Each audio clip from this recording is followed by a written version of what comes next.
The house was silent, except for the steady ticking of the clock on my nightstand. Darkness pressed in from all sides, heavy and suffocating, wrapping around me like a damp, weighted blanket. My breath was slow, but shallow. My pulse pounded beneath my skin like a war drum. Something felt off. Lying in bed, staring at the ceiling, I realized the noise from next door had started again, the faint murmur of voices, an occasional burst of laughter. It was a familiar sound. Brian Mitchell lived his life like the world was his personal playground, never bothering to keep his conversations or his parties quiet. Over the years, I had grown used to it, just another annoyance I had learned to ignore. But tonight, it wasn't just noise. It was something else. My fingers clenched around the sheets as I strained to make out the voices slipping through the walls. A man's chuckle. A woman's hushed whisper. The distinct rustle of movement.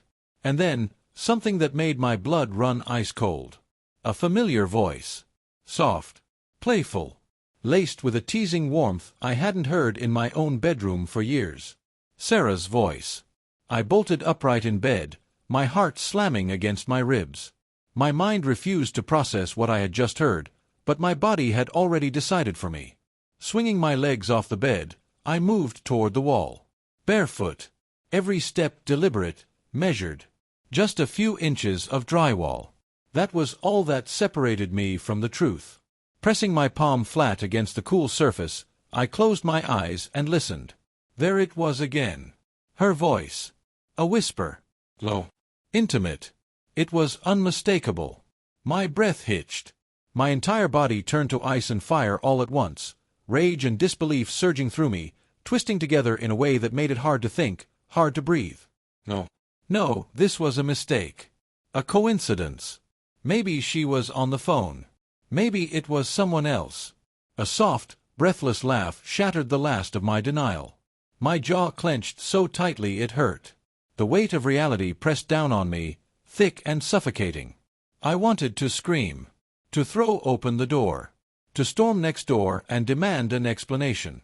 But something inside me, the cold, calculating part of my brain, told me to wait. To listen. Because now I had proof.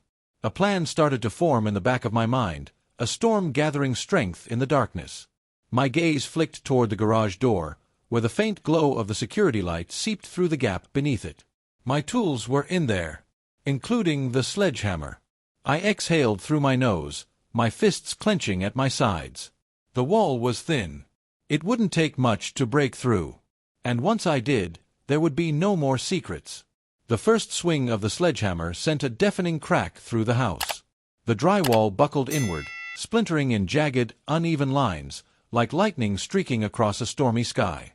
A thick cloud of dust exploded into the air, filling my nostrils with the acrid scent of crushed plaster. The second swing tore a hole straight through. A hollow cavity yawned open before me, revealing the exposed bones of the house, dangling wires, shredded insulation, the fractured remains of what had once been a solid barrier between two lives. But none of that mattered, because beyond the wreckage, frozen in a moment of pure, unfiltered horror, sat them. Sarah. And Brian. Time stretched, warped. The dim glow of the bedside lamp cast trembling shadows over their faces, highlighting every contour of their shock, their fear. Sarah's hair was tousled, her lips parted in a silent gasp, her bare shoulders peeking out from beneath the crumpled sheets.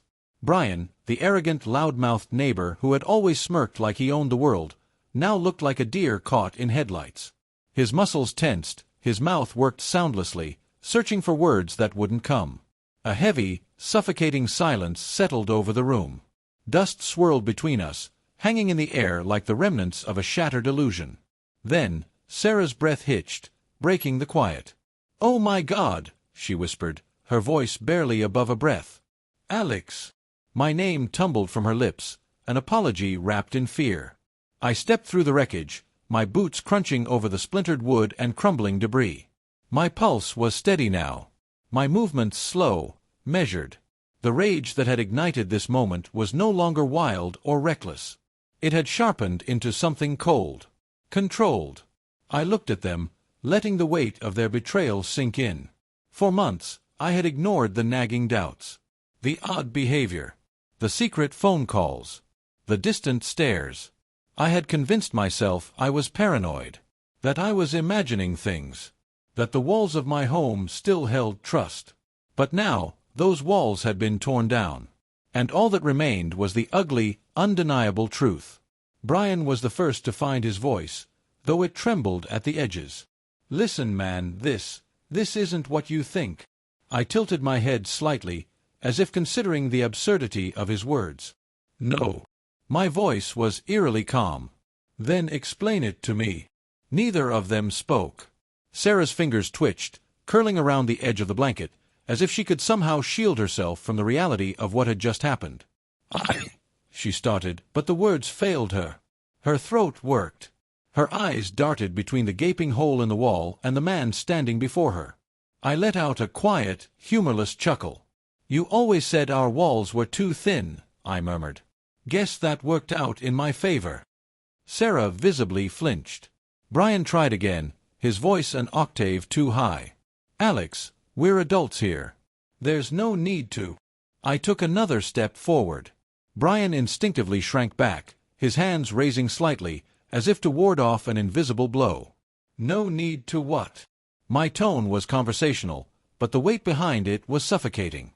"Get upset. Be angry. Maybe I should just forget what I saw. Act like this never happened." Brian swallowed hard. The silence that followed was crushing.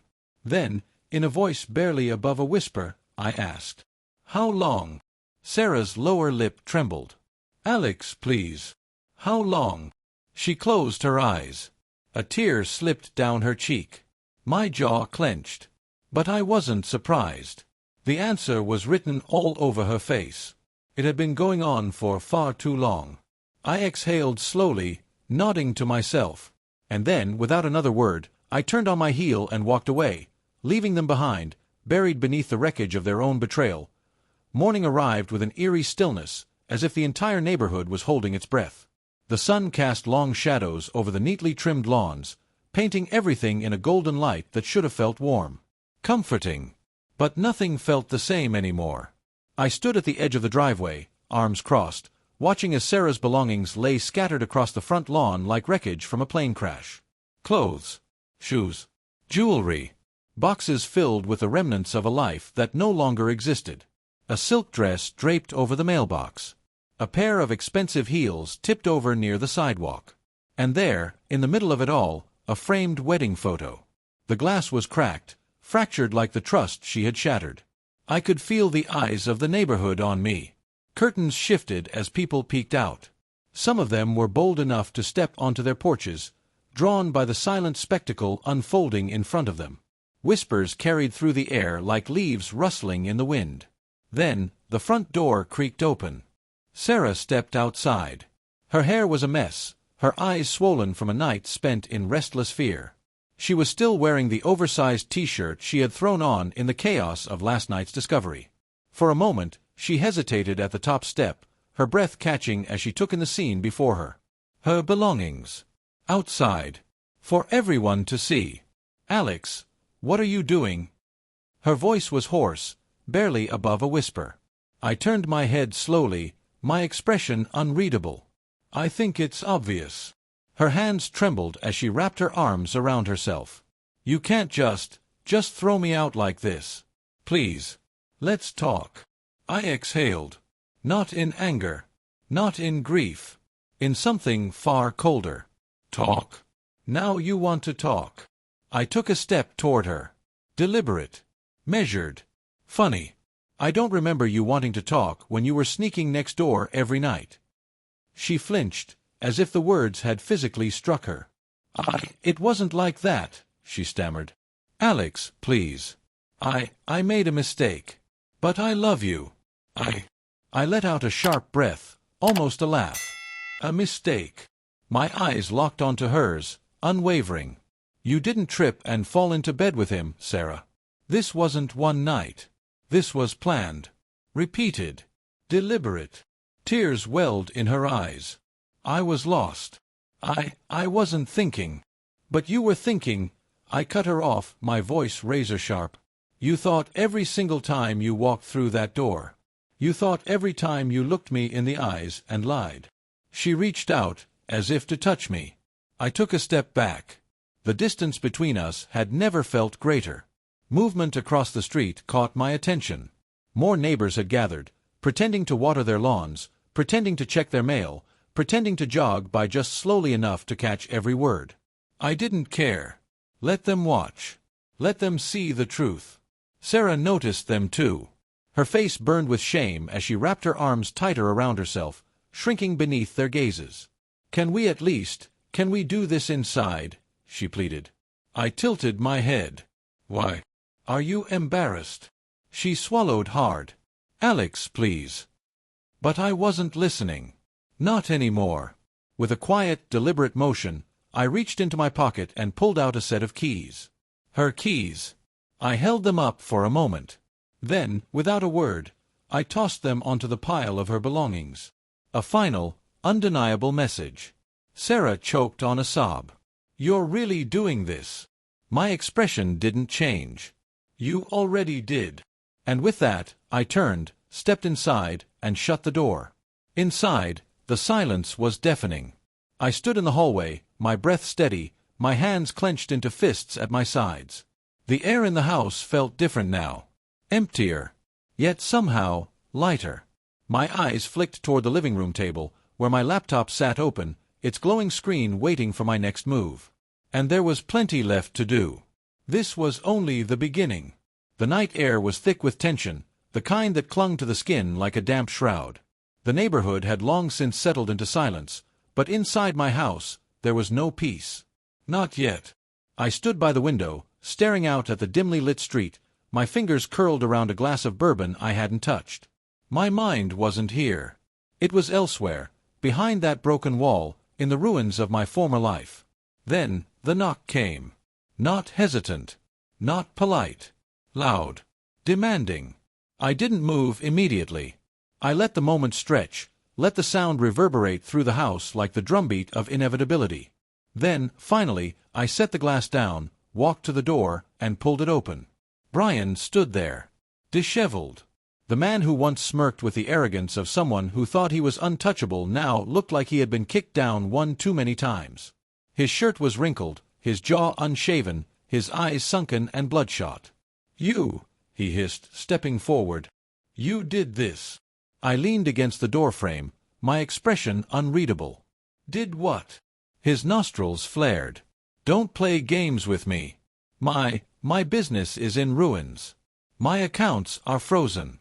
Investigators are tearing through my records like vultures, and guess what? My clients. They're gone. All of them. He ran a hand through his hair, eyes burning with something between rage and desperation. I don't know what kind of strings you pulled, but you destroyed me. I tilted my head slightly, as if considering his words. No, Brian. My voice was calm. You destroyed yourself the moment you crawled into my bed. His hands clenched into fists. For a second, I saw a flash of something familiar, his old arrogance, the need to dominate. But it flickered out just as quickly. Brian was a man who had lost everything. And deep down, he knew the only person to blame was himself. You think this makes you the better man? He spat. You think tearing me down makes you what, noble? I let out a quiet breath, shaking my head. No, Brian. I took a step forward. This isn't about being noble. This is about consequences. His jaw tightened. You walked into my house, into my life, and you thought I wouldn't notice. My voice dropped lower. You thought I wouldn't care. Brian opened his mouth, but nothing came out. I studied him, noting the tremor in his fingers, the way his shoulders sagged under the weight of his downfall. You were untouchable for so long, weren't you? I continued, my tone almost conversational. The successful businessman. The charming neighbor. The guy everyone wanted to be friends with. I paused, watching as he shifted uncomfortably. And yet, when it came down to it, you were nothing but a parasite, feeding off the lives of others. Brian's breathing turned shallow. His gaze flickered to the ground, then back up. You don't get to judge me, he muttered. You don't know what it's like, to have everything and still feel like something's missing. My jaw clenched. You had a choice, Brian. We all do. He let out a bitter laugh. Yeah. And what was yours? To become a vengeful ghost? To ruin everything in your path? I exhaled slowly. No, Brian. My lips curled into something that wasn't quite a smile. My choice was to stop pretending. The silence between us stretched, thick as fog. Finally, Brian exhaled sharply, shaking his head. This isn't over. I arched a brow. No. What's left? He didn't answer. Instead, he turned on his heel and stalked off into the night, his shadow stretching long across the pavement.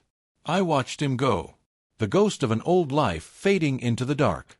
But I wasn't worried. Brian's empire had crumbled. His reputation was in shreds. And by morning, the last remnants of his influence would be gone. The fall was complete. And me? I felt nothing but the quiet, unshakable certainty that justice, my justice, had been served. The morning air was crisp, carrying the scent of freshly cut grass and damp earth. The sun had barely begun its slow ascent, casting long shadows across the quiet suburban neighborhood.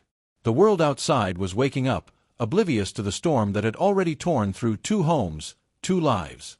I stood in my backyard, my fingers tightening around the worn handle of the sledgehammer. My heartbeat was steady now, not the frantic, thunderous pounding from that night, when everything shattered. The night when truth, like an unstoppable force, had broken through the thin, deceitful wall separating me from betrayal. That wall still stood, cracked, wounded, but stubbornly upright. The jagged hole I had carved into it was an open wound, an ugly scar. It wasn't just drywall and wood. It was trust, reduced to rubble. I took a slow step closer, my gaze tracing the uneven edges of the break, the exposed beams, the dangling wires that looked like severed nerves. This wall had kept secrets. It had absorbed whispered lies. It had muffled stolen moments of betrayal. My grip tightened. With a sharp inhale, I lifted the sledgehammer. And then, crack. The force of the impact sent a violent tremor through the structure. Dust erupted into the air, swirling like ghosts finally freed from their prison. The wooden frame groaned in protest, but I was relentless. Thud.